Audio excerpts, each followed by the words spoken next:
very first panel of the Grand Africa Forum 2011.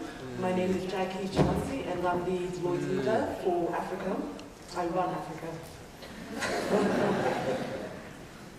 In perhaps giving some context to what we're going to discuss today, I think Africa finds itself at a very unique and very special juncture in its history.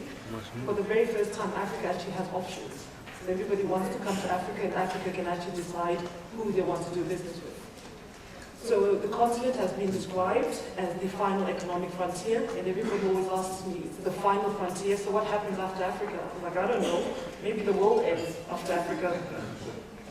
And according to forecasts by the economists, 7 of the 10 fastest growing economies in the world will be from Africa between 2011 and 2015. But I think despite this economic boom, questions still remain. Will Africa's growth really benefit Africans? And will this economic boom translate into a perceptible shift in how people live their lives? So whilst Africa is on the cusp of realizing her potential, realizing her greatness, the extent to which she realizes her potential will depend on a number of issues. Firstly, the enabling policies that governments put into place to attract the right kind of investment. And I use the word right deliberately because there can be wrong kinds of investments, and I think currently we're seeing investments that don't do much for Africa. Secondly, the extent to which these policies take the issue of sustainability into account.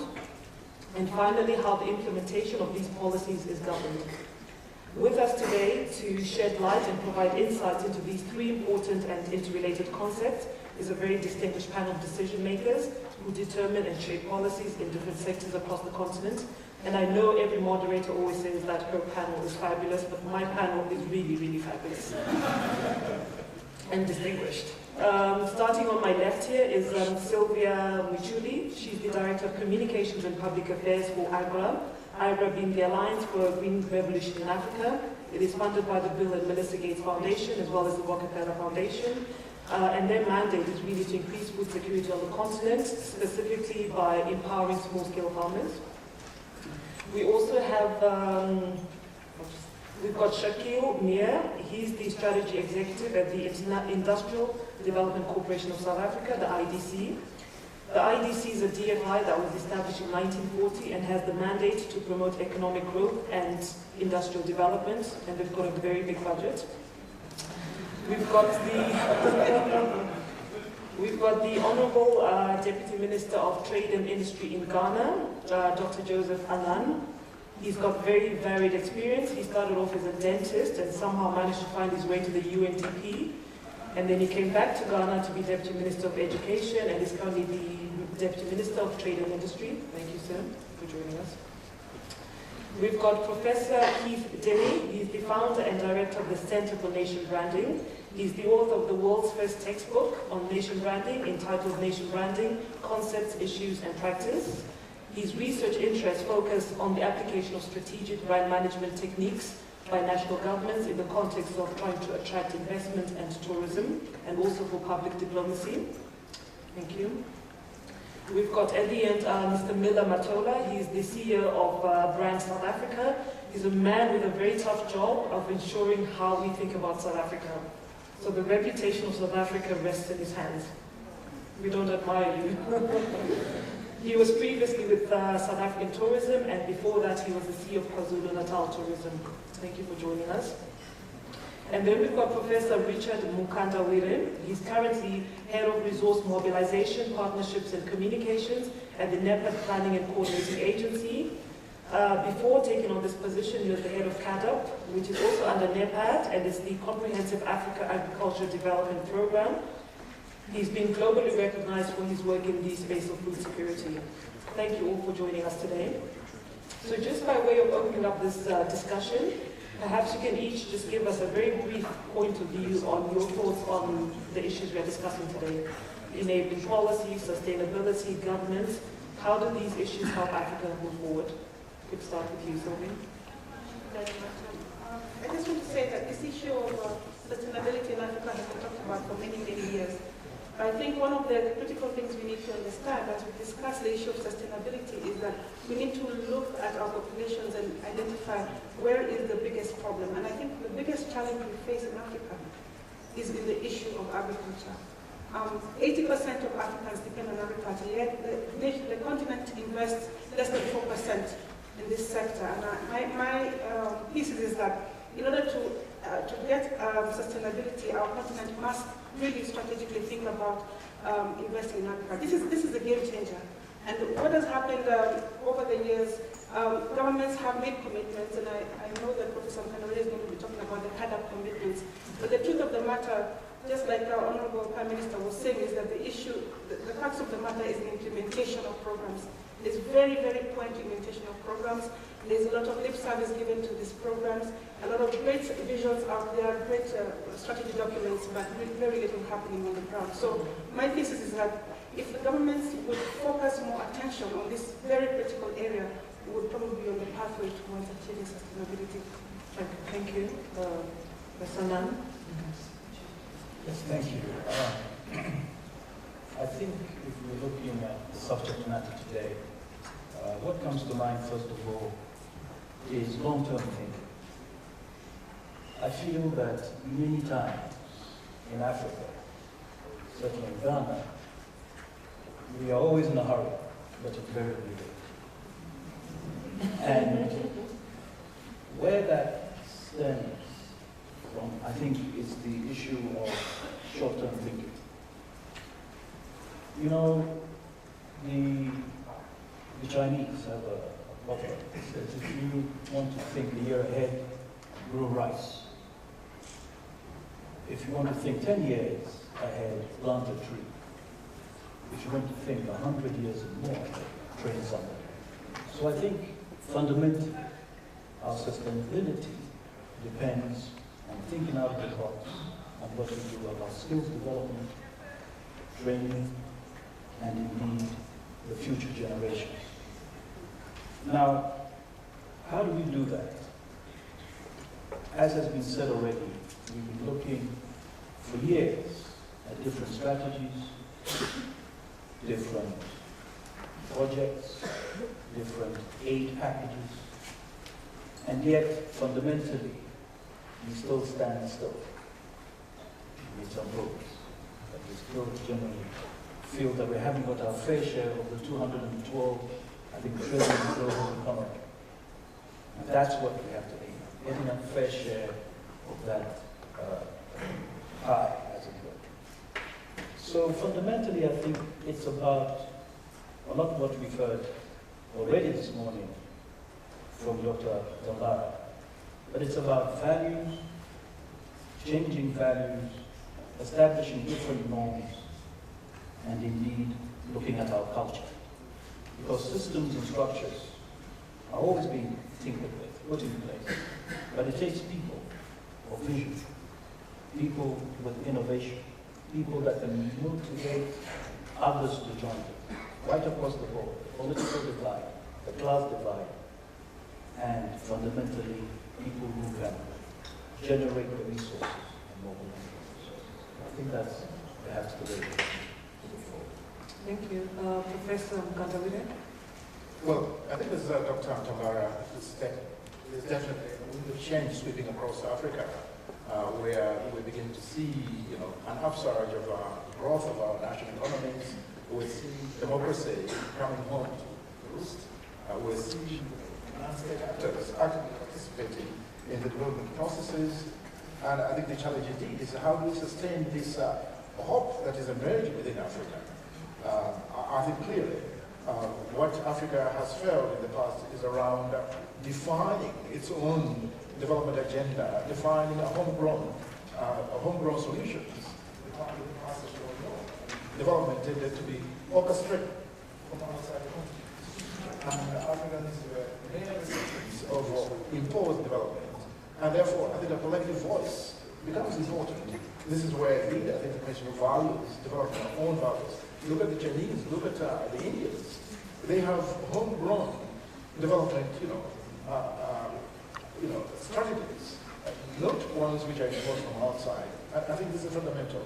But equally important, I believe that we need to pay attention to issues of regional integration and ensuring that we mobilize our own resources from within Africa. And I think the recent summit at the AU on pledge for the whole of Africa was a testimony that Africa is capable of mobilizing its own resources. There were pledges from even new countries such as Southern Sudan to the whole of Africa's crisis. And I think we need to get into that spirit of exploring the opportunity for mobilizing our own resources within Africa.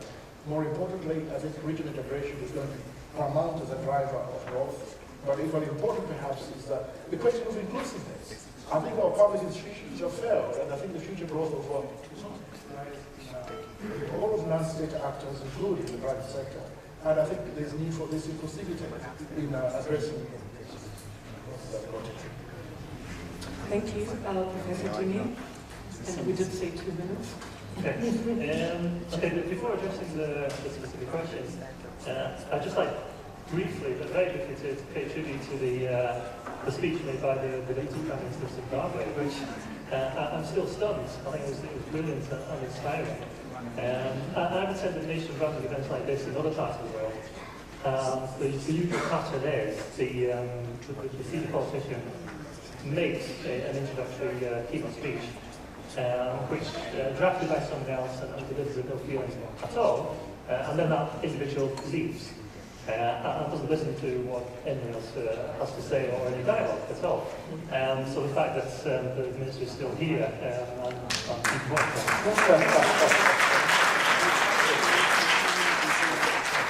Having said that, to bring it back to the specific topic, and again, the Deputy Prime Minister raised this issue. In terms of sustainability, I think this is it's absolutely crucial. It's an existential issue for the world. Sustainable growth rather than destructive growth. And one kind of small initiative that I tried to take in my nation branding book was to introduce the fact that the Deputy Prime Minister mentioned you can pick and choose your indexes. Don't just sit there and be indexed by pre-existing indexes, which tend to just be a reflection of the status quo and the power system that prevails. So specifically, what I did in that book was to contrast the top 10 countries in the nation branding with the top 10 countries in what's called the Environmental Sustainability Index. And I think it's fascinating to look at that because some of the same countries appear, but in the ESI, the Sustainability Index, suddenly you get countries like Uruguay appearing, which will never, ever appear in the top 10 of the standard country brand indexes. So from a nation brand point of view, I would encourage countries to really focus on, first of all, obviously improving the reality of their environmental performance, but then communicating that when it's good to the rest of the world so that you don't have to kind of scrape around for statistics like we've gone from 130 to 128 in someone else's index, but we are in the top 10 of an ethically admirable index to speak. Thank you. Mr. Shakil Mayor? I'm going to approach the topic from the perspective of investment. If we want to attract the right investments to have a sustainable impact, we need to make sure that we've got proper governance within ourselves, but we also encourage appropriate governance within the companies that come from. At the moment, the investments in our continent are driven by other countries' needs, by other investors' needs, often to extract resources. Infrastructure comes in for the purpose of moving those resources to our borders and to other countries. How do we make sure that those investments are to our benefit, that it has a sustainable impact on job creation, on the environment, on developing local businesses and so on? And we all know the advantages that we've got in the continent. But to set the conditions to meet our needs, we have to make sure that proper governance is in place to help direct them. We need to look at things like regional integration. It's one thing to talk about large markets and large numbers in the middle class and growing youth, but if we've got barriers across our borders, we don't have open trade, we don't deal with ourselves as peers, and deal with corporate governance across countries, we're not going to address them.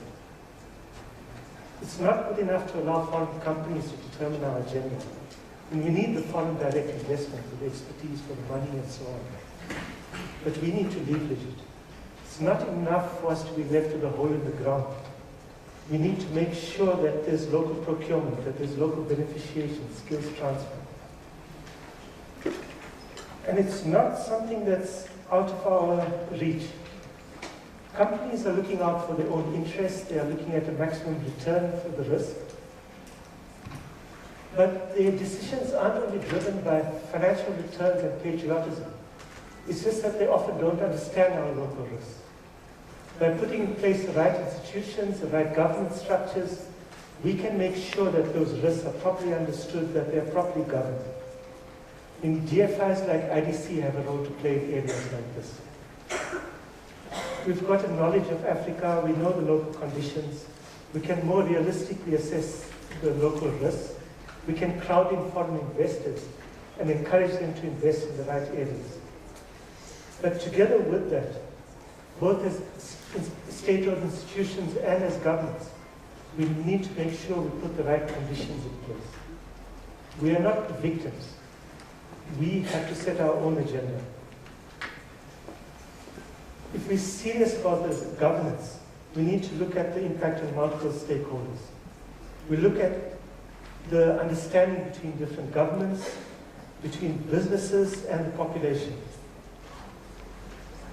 We have to talk in terms of partnerships, partnerships within the region, within the continent, and with foreign investors. Maybe what's most important is what do we mean by we when we talk about what we want to achieve. You know, we're talking about personal benefit, or we're talking a political party, the state or province, the country, our region, our continent. And we need to consider all of this and be very honest and look at wider than our very selfish interests. As Africans, we need a strong self-image. We need to build trust in our brands. We need to build trust in our institutions and our governance structures. When someone's considering an investment, we need to have enough confidence in our skills and knowledge that we can balance the needs of the investors with our needs to have that sustainable impact. Thank you. Mr. Matola, your views on governance, sustainability? Well, thank you, Jackie. Coming at the tail end, I think everything else has been said. And So what you said there? Honorable Tambara is actually work for us. But in all fairness, looking at this particular topic, I'll look at it more from the perspective of sustainability and governance. I think to start, we need to realize that on the continent, the different countries are at different stages of development. And so if we're going to talk about the issue of sustainability, it's important that we recognize that there is a great need to move beyond, for an example, reliance on things such as aid. Because in last year's forum, we talked about this issue of moving beyond aid and recognizing the limitations that aid places on sustainable development. So I think that's the first thing that we probably need to look at. And how do we do that? Obviously, for sustainable growth and development, it means that we need to put in place the right governance infrastructure, as has just been said. And it's governance infrastructure in terms of institutions, but also in terms of the policies that we put in place. Thirdly, I think it's a question of a co-created destiny. It's important that we not only look internally for our own homegrown solutions, but that we start to co-create the destiny and the kind of future that we as Africans would like to see. Obviously, this calls for us to move beyond an inward focused approach in terms of each country itself, and actually touch on issues that have been raised, such as regional economic integration. This is something that we talked about for many years, and fortunately now we're starting to see that coming into fruition. And I think what's critical is that we move beyond strategizing, beyond analyzing, and actually move into implementation.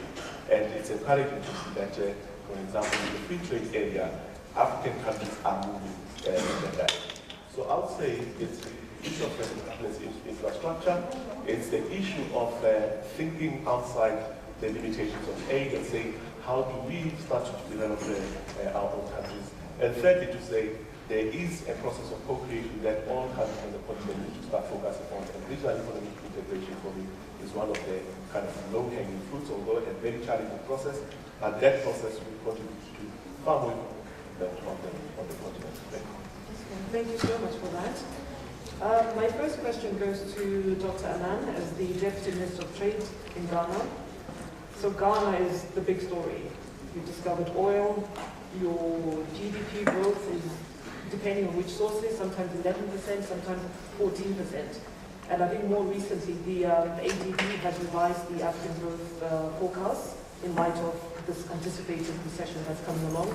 But despite that, Ghana's GDP has actually been revised upwards, not downwards. So, in your position as in the Minister of Trade, when you talk about enabling policies that you want to put into place to attract investment, enabling from whose perspective? And I'm assuming that you've got so many different stakeholders, you're trying to juggle so many different interests. You've got the big multinational oil companies, you've got the local communities, you've got the small, medium enterprises. So how do you juggle all those competing interests? And who's the loser, ultimately? Well, I think, first of all, let me say, there mustn't be a loser. We are clearly trying to work with a win-win situation as our economy develops and grows. You said it. I think one of the sources put Ghana as the fastest growing economy in the world. I think it's calculated to be around 14.4%, which is also worrying because it means that you have to try to sustain it. You mentioned oil and gas. Oil and gas has come on stream, but we are making strenuous efforts, as it were, to ignore it, to avoid ultimately the Dutch disease, which is something that has crept up for many oil-producing countries. But just to say that the growth we are experiencing, thankfully, is not all due to the oil. In the fourth quarter of last year, for example, manufacturing grew by about 18%, and our GDP of now a modest 31.5 billion is made up of 51% of services, and agriculture has come down to about 30%. But in answer to your question, what we've tried to do to make sure that there is a win-win across the board is really to furiously look at the policy environment. Since 2009, when the government of Professor Jonathan Mills came into being, we've done a number of things. First of all, our manifesto promise was for a better Ghana, which, as we've heard today, was as inclusive as possible, as you can get within an African context of politics. And I think the first move by the President and the government was to avoid anything called a witch hunt. So there was this immediate change, because economic activity depends on sustainability and regular follow-up. So when there's a change of government, there's always a concern in Africa that, oh, let's hold back on investment, let's wait and see what happens. We try to allay the fears of both domestic and international investors. And in fact, we're already coming up to another election next year. I was recently in New York, and the question is, oh, what shall we do? Ghana's going through an election cycle. You see, the challenge of the democratic process, if we're not careful, will lead to this short-termism. That is why I tried to underscore in my first remarks the importance about taking a long-term view. Now, the policy context has been really private sector development. We've managed to get the private sector to gain confidence, but not just the international private sector, but really focus on local, micro, medium, and small-scale enterprises. And a number of policies and strategies have been put in place for them to come up, to be able to benefit from the larger global investments that are coming on. But let me also say that in terms of focus, we are looking at what we do best, what we've done for a long time, and looking at the value chain in specific, with specific reference to agriculture. How do we add value to agriculture? In fact, my visit here has been accompanied by visits to look in South Africa at the value addition to the agricultural chain, so on and so forth. I've just come to Cape Town to look at a number of these quite important fruitiers and exporters. So what it is that we take a look at the people, a long-term look at what's going to create jobs for ordinary people, to grow the middle class, as it were, how we keep focus on investors coming in to negotiate across the table on a more equal basis, and to take advantage of perhaps the slight disillusionment in globalization.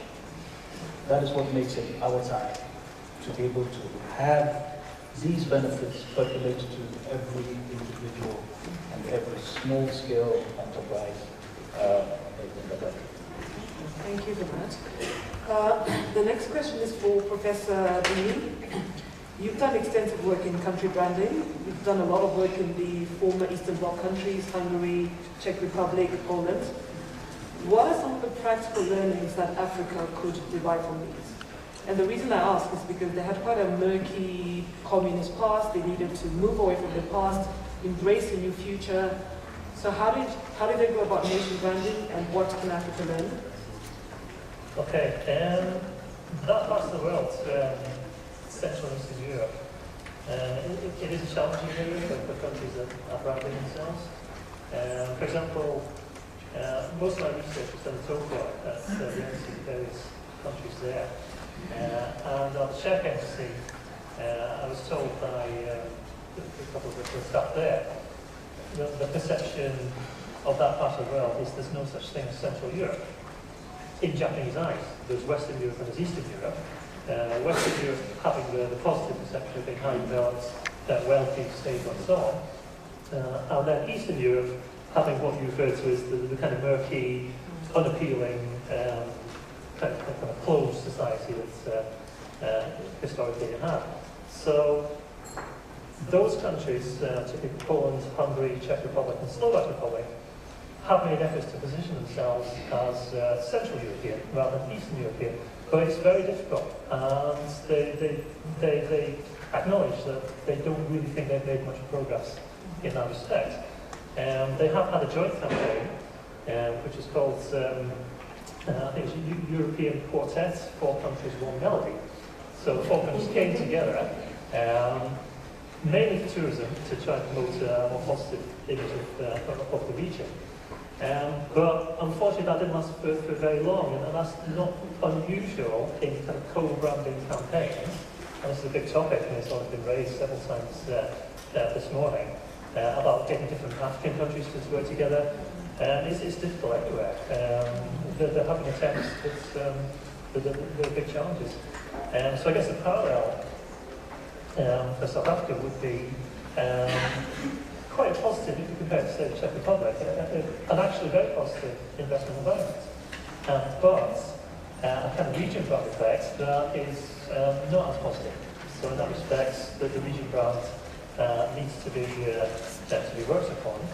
And a more general point, if the countries don't undertake their own branding activities, as was already pointed out, other people will do it for you. The international media will do it, but they will brand you.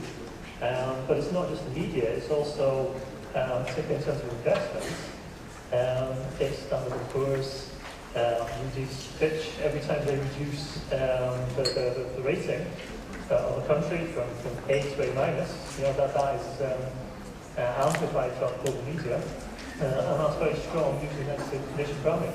That's being done to you, not by you. So I would say South Africa can learn some lessons from the Central European experience, but much more important, I think, is to be imaginative and innovative. And for South Africa to create its own solutions, you only have to look at the economic state of Europe and the United States that's hardly a role model to be looking at. So I do think the emerging nations, the big nations,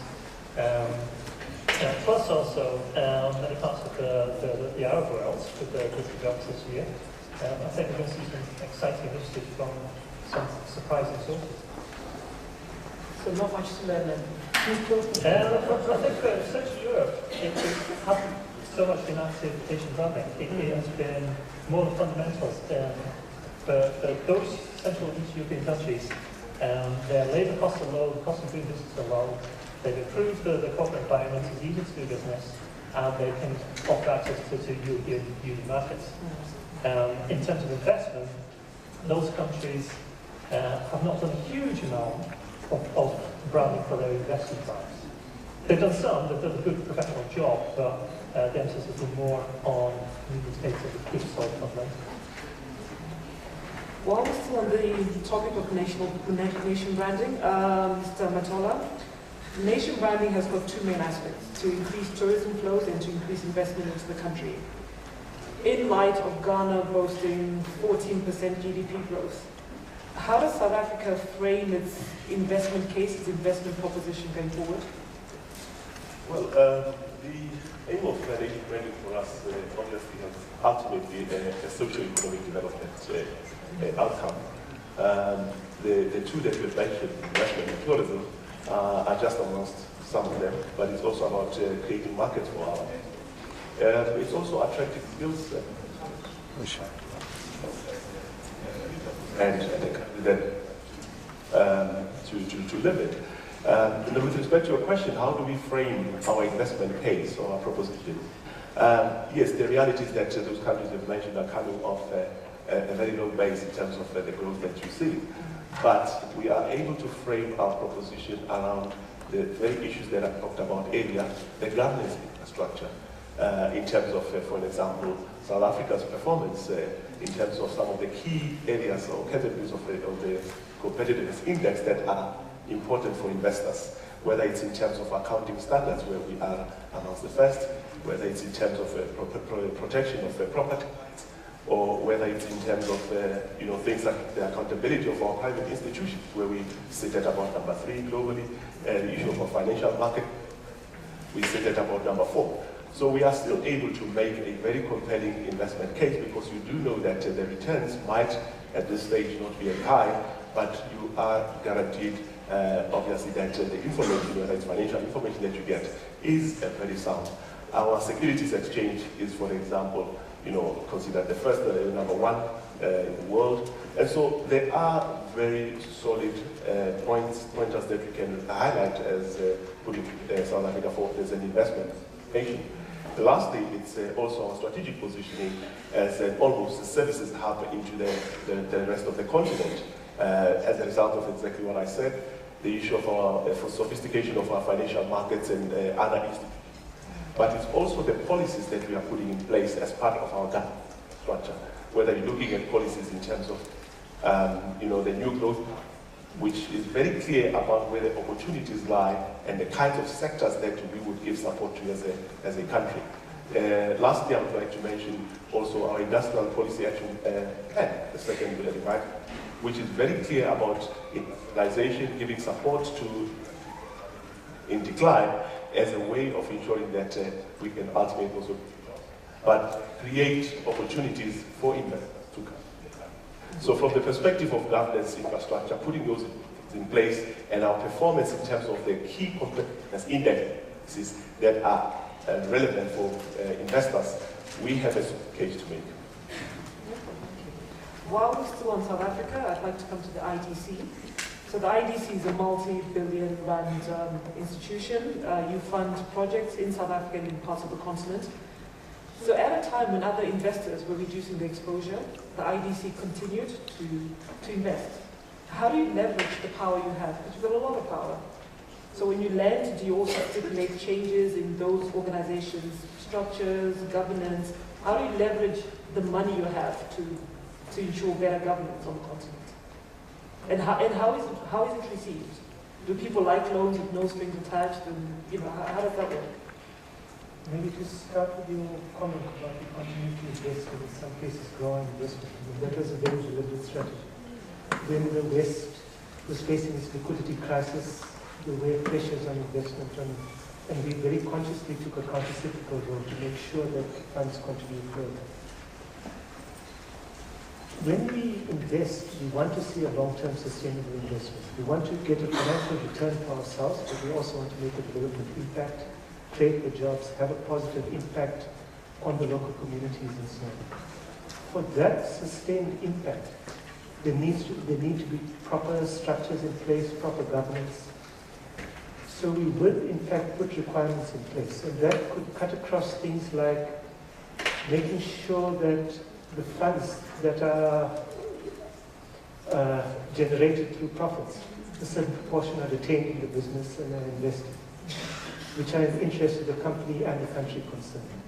We try to encourage the management structures to be in place properly. So strong management, supported by a strong governance structure, appropriate boards, maybe an independent chairman, and so on.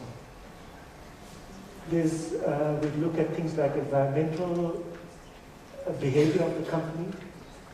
We look in a similar light at a range of different behaviors. And when necessary, we put some of these as absolute requirements before we consider investing. And it's often received negatively, but not in all cases. In fact, the more responsible companies and the companies that are serious about the investment often welcome the inputs that we make because they can see the benefits to themselves in the long term. We also try to relate to the local communities, to the local government, to the local financial institutions and so on to see how they can be drawn in. And in terms of making sure that the governance structures take them into account as well, so that they can see the benefits as well. Where we turn down investments, and we do that often, it's not just about financial returns, it's about often that we are seeing that the type of investment that is planned is not going to have the type of long-term development impact that we would like to see. And that does lead to conflict at times, but that's the reality of the world. Okay, thank you. Now we'll come to Sylvia Richuli from AGRA. What impact does food security have on Africa's reputation, competitiveness, and growth? I just want to say that food insecurity has impacted Africa very negatively. Most of you have seen repeated images of very emaciated, very desperate looking, dying Africans. I think we just saw these images during the recent crisis to the Horn of Africa. And what we have to understand is that we cannot be able to build a strong African brand without addressing this fundamental question. And understanding that these images, when you have something good happening in Africa, it's never broadcast on CNN and other places.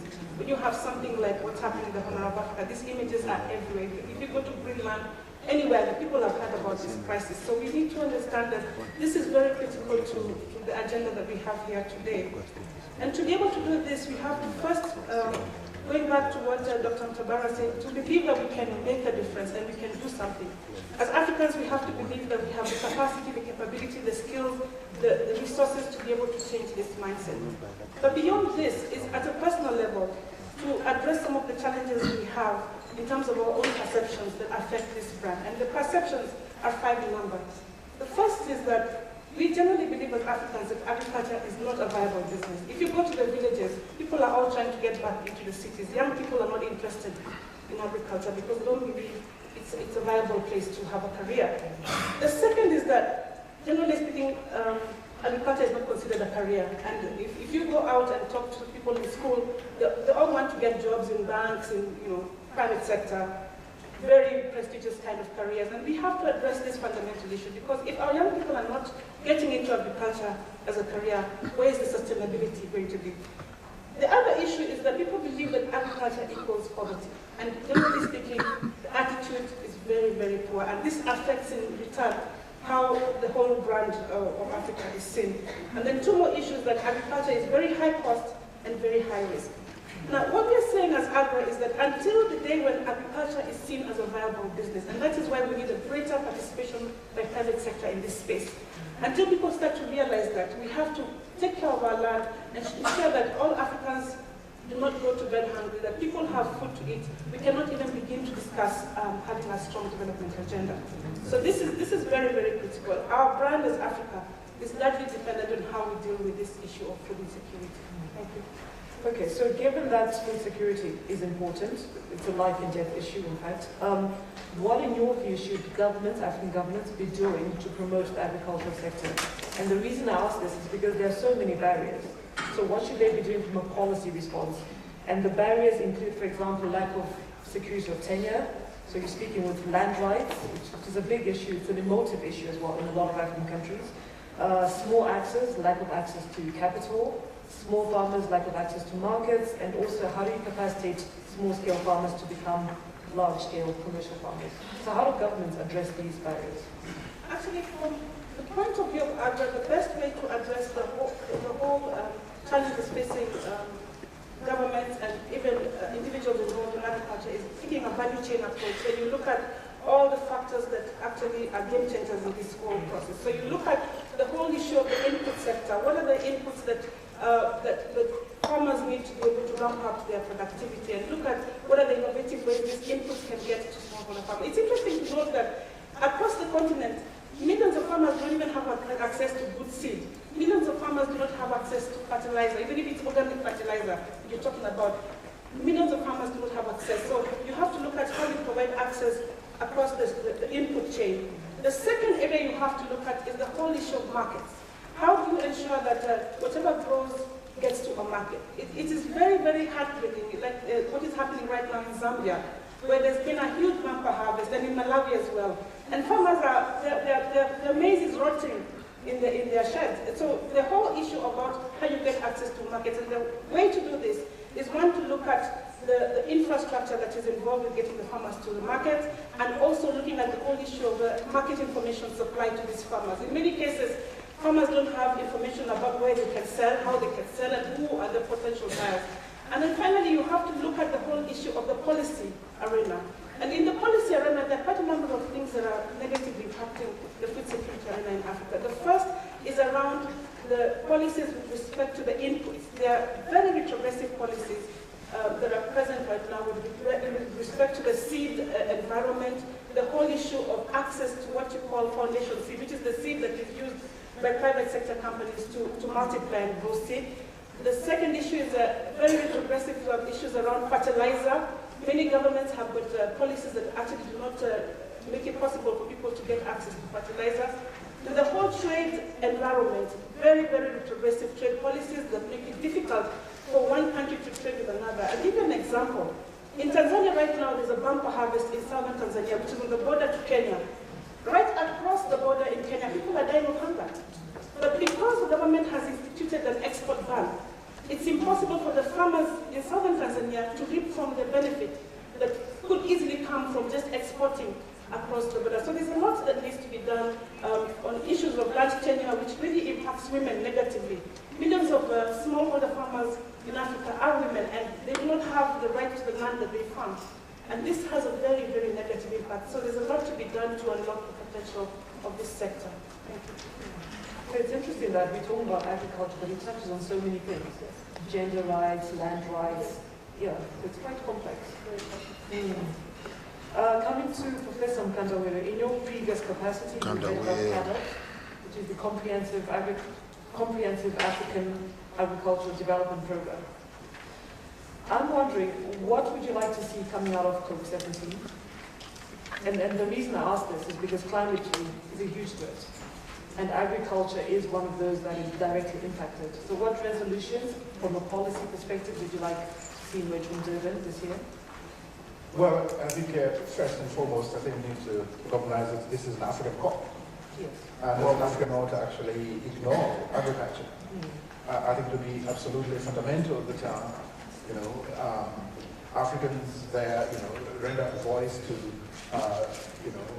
speaking to how, climate change impacts negatively on the agriculture sector, on how smallholder farmers are impacted upon negatively. Therefore, they need to raise issues about how, mitigation and adaptation interventions can be put in place to address the impacts of climate change in agriculture. But I think it's very important. I think it's important that, they speak very strongly to financing. Those who are responsible for greenhouse emissions, those who are the sinners, they need, I think, to pay for those things. Africans, yes, have a responsibility also to attend to the challenges of climate change, but clearly financing is critical.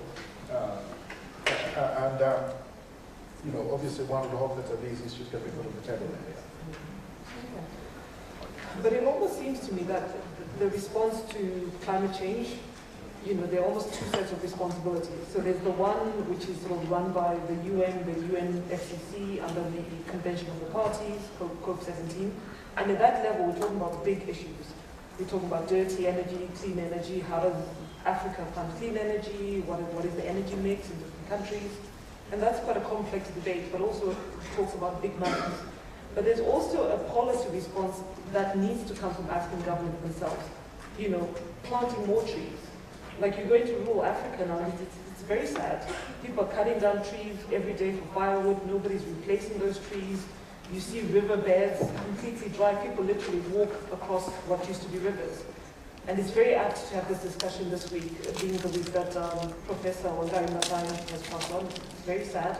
But how do governments begin to do things that they can do? So let's ignore climate change, 10 billion to build new clean power stations. Why aren't governments just planting trees? No, I think there's no question. I think first and foremost it's important that national governments put in place their own policy frameworks around climate change. There are not too many of our governments which have policies around climate change. And beyond that, I think it's important that those who are technicians create this awareness across the board, from decision makers to farmers to ordinary citizens on the impact of climate change on their own lives, in their own communities. This awareness raising is important because unless there's a real push from the grassroots to decision makers in addressing these issues, our governments are likely to really take these matters seriously. This is where, again, I think civil society organizations play a very important role in inducing governments to really take certain policy decisions around agroforestry, including planting trees, around conservation agriculture, and other smart climate change agriculture interventions. Civil society organizations need, I think, to increasingly play an active role on these issues. Back to Ghana again. The other day I spoke to a friend I hadn't spoken to her for 20 years, and we reconnected on LinkedIn after 21 years since high school. I am that old. And I said, oh my gosh, Zambia is really exciting. It's one of the 10 fastest growing economies according to the forecast of The Economist. What an exciting time. And she said, really? I do know that. Life is so difficult here. So how do you, in your position, begin to reconcile these stats that we read in the books and, with how people in Ghana actually live their lives? How do you bridge that gap?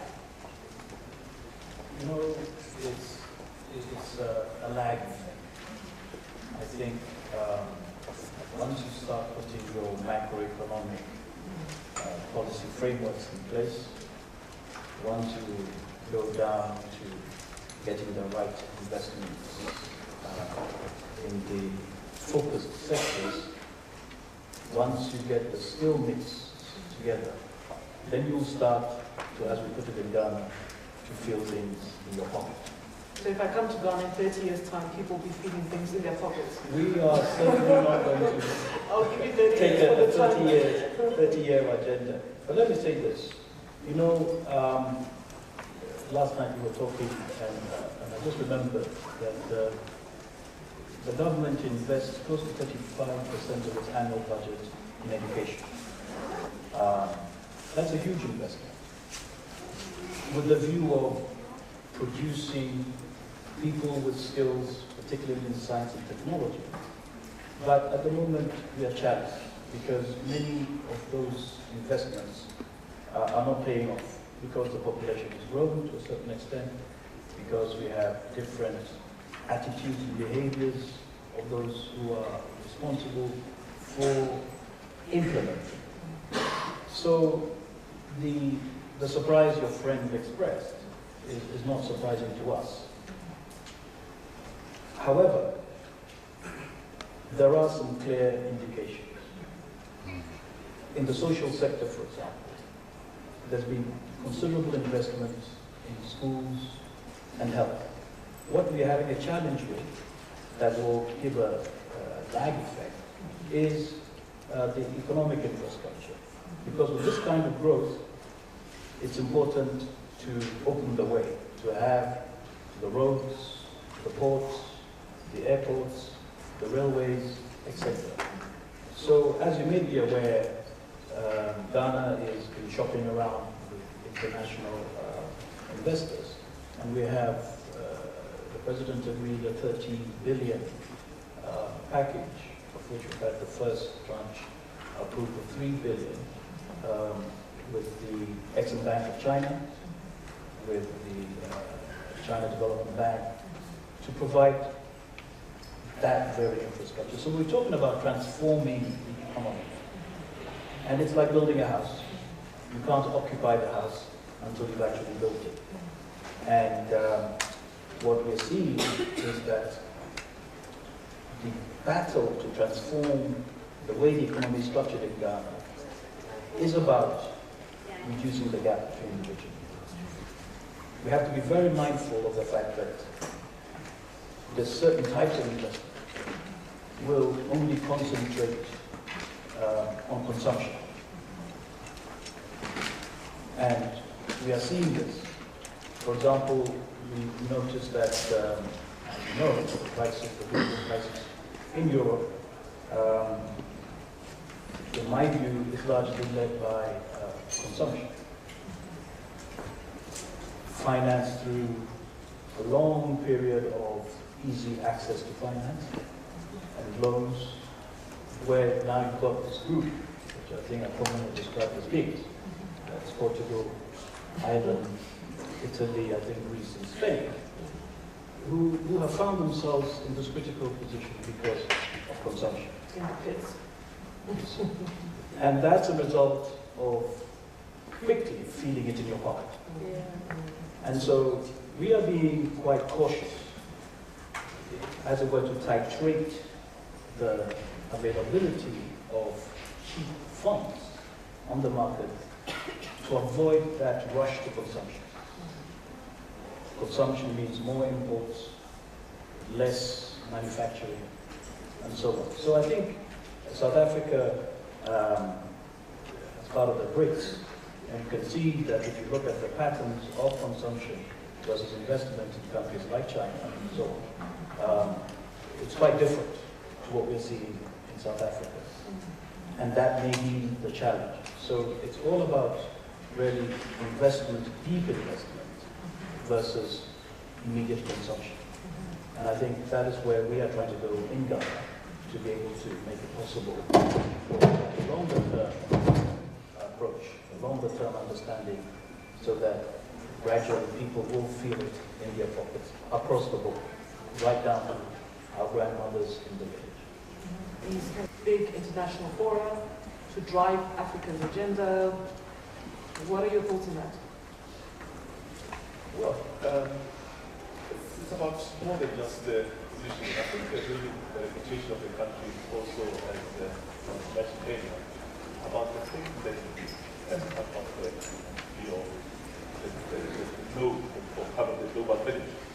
And in terms of what you refer to now, South Africa is part of the G20, and in that respect, we share the sentiments and the views of most of the emerging markets around the transformation of those kinds of institutions, because that will be in the interest of not only emerging markets but developing economies throughout.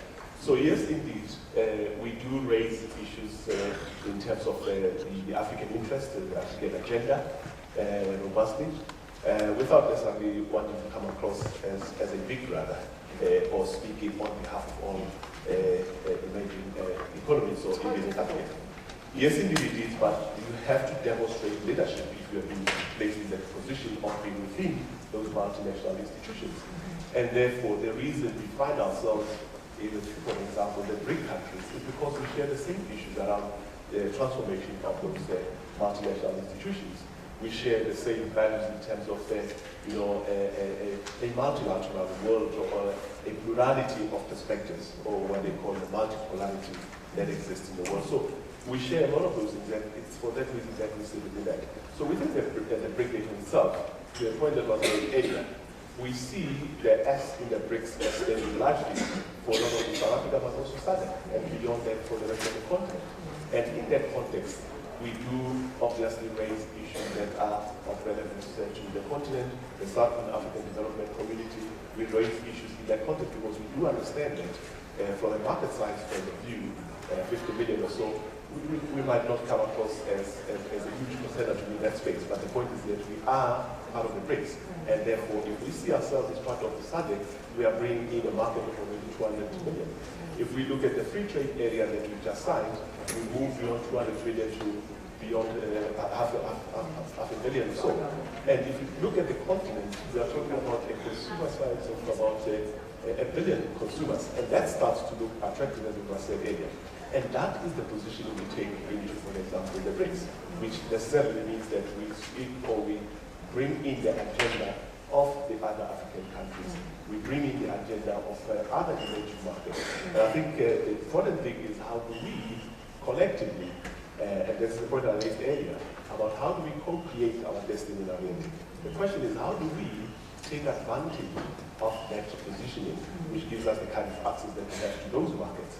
How do we use that to open up our own markets, but how do we use that more importantly to ensure regional economic integration, create better access to markets for our own individual countries, improve our production capacity, and in fact get to a stage where we start to innovate, we can start to beneficiate some of the products that we produce. So we see this as essential in order for us to all collectively prosper. We always move from the position that our destiny and our prosperity as a country is inextricably linked to the rest of the continent. And it's something that is quintessentially African, that we call it Ubuntu. And I think again, I will quote the kind Dr. Mkandawire there, that it is Ubuntu and I exist because you exist when the other way around. Okay, thank you. So given that we've got a representative from NEPAD, I guess what I'm trying to get at, what is that process by which the African voice is passed on to South Africa to take to G20? So how does South Africa gather the African viewpoints, Africa's issues, so that they don't go there as South Africa, but they're actually truly representing the continent? So what is that process by which you collate the views and then pass them on to your representative? But also, by the same token, South Africa is in the G20 as South Africa. So, so what's the balance between South Africa representing its own interests and South Africa representing the continent? Well, I think South Africa is actually part of the African Union, and also South Africa has been party to the development of NEPAD, which represents, in a way, an African consensus, an African voice. So on a lot of very critical development issues, they are actually frameworks which have been developed by Africa within the context of NEPAD. We have, for example, in the agriculture sector, the Comprehensive Africa Agriculture Development Program, which has now been acceded to by close to 30 countries which have signed the compact. And South Africa is in the process of signing a kind of compact also. So in the area of infrastructure, we have programs on infrastructure, and these frameworks which have been developed by through NEPAD processes are very much a reflection of this African consensus and the African voice. And one would hope that South Africa would actually begin to speak to this consensus. One of the dangers and one of the accusations has always been that South Africa, Africa sometimes doesn't speak to one voice. Sometimes it speaks with a voice which is actually an echo of external voices. The Chinese go out there with a Chinese voice. The Indians go out there with an Indian voice. And I think we need to increasingly move towards really defining that African voice. And I think South Africa will become an important vehicle in articulating that voice within the context of the BRICS. Okay, thank you. Back to the IDC. What are your priority sectors? So when you look at Africa, where would you put your money in and why? The obvious area for investment is in extractive resources. And that's probably the quickest win if you have the right environments for extractive investment. But maybe that's not where we should be paying the most attention as Africa, as institutions like IDC. Because we need to be looking at some other areas, for example, manufacturing, which is a critical need if we're going to have long-term impact on the jobs and so on. We need to ask questions as IDC and as different nations. Are we going to beneficiate our resources before we export them? Are we going to look at the consumer demand and start producing consumer goods for our local markets? Are we going to create the capital goods within Africa for the capital projects within the country?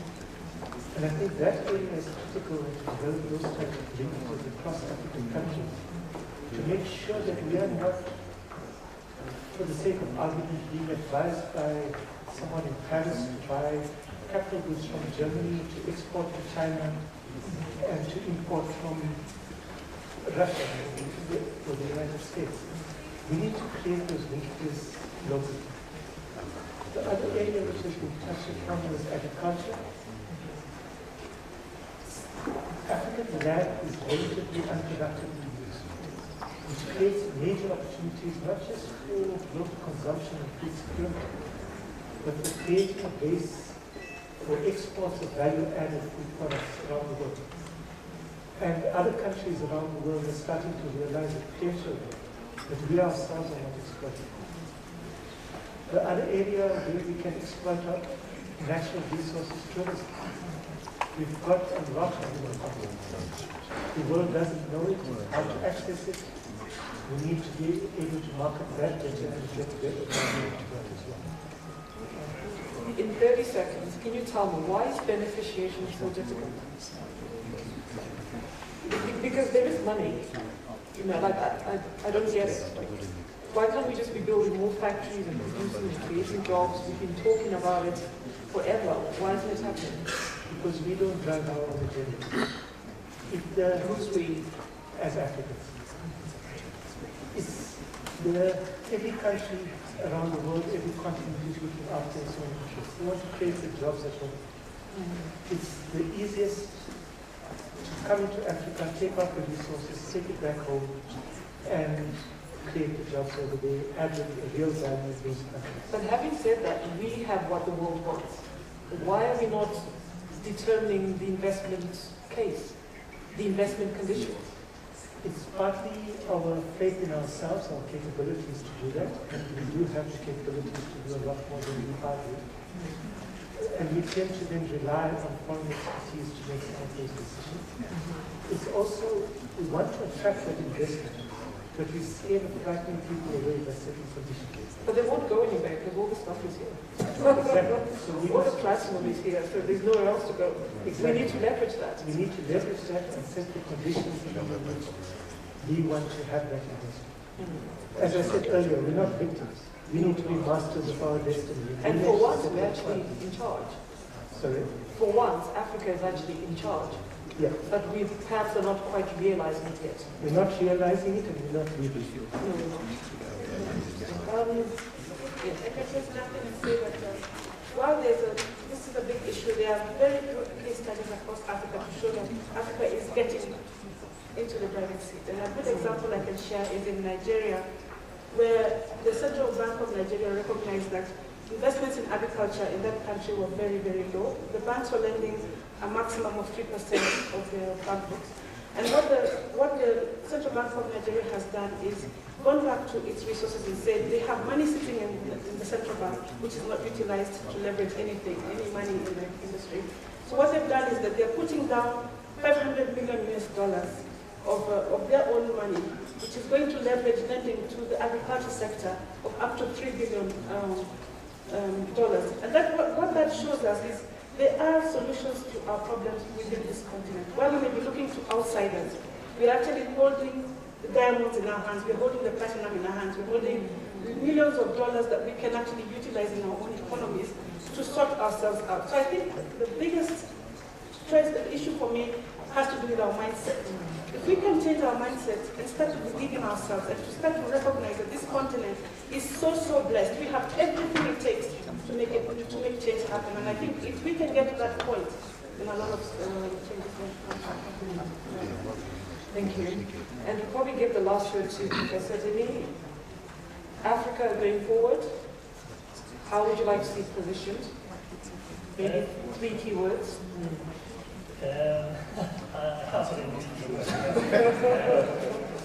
What I would say is, you consider with what the last two comments have just said, that this kind of obsession with getting foreign expertise to actually decide your policies, it is not necessary. I'm aware of the irony of me, a foreigner, sitting here saying that. But to add to your previous question, your previous question, you asked me what can South Africa or African countries learn from the Central European countries. I really would reframe that and completely turn around and say, well, what can those countries learn from South Africa? Specifically, if you compare the fantastic rounding that South Africa did around the 2010 FIFA World Cup, which was a great, sustained, strategic campaign that many stakeholders bought into, and I think was very beneficial for South Africa's image. Compare that to the almost non-existent branding that is being done by Poland and Ukraine for next year's European Football Championships, which within Europe is almost as big an event as the FIFA World Cup. The branding literacy is just not visible from those countries, but they could have looked to the International Marketing Council of South Africa and really drawn some very useful lessons. Last word from an African or a foreigner. I need to stress the point around why not beneficiation. It seems to me that we have to pay close attention to globalization and the international markets. You see, the crisis that we're experiencing today calls for a better interface between politics and business. In other words, the visionary dream that we have has to manifest itself in the marketplace. The marketplace must not and cannot be allowed to make it purely profitable to extract raw materials from Africa from today. Let's make a commitment that will take a longer term, because profits are profits. The only difference is that sometimes you have profits today, but you can delay the profits and think about tomorrow.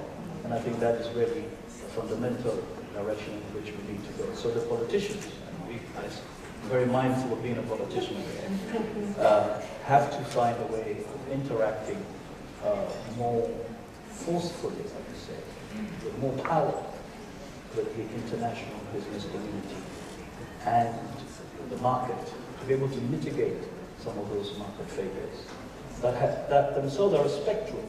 You know, sometimes we talk about market failure when it's a catastrophe. But market failures are also an indication of some of these untenable conditions that we find in Africa going forward with just exporting raw materials with no value addition. That's a very nice, sustainable last words to end on.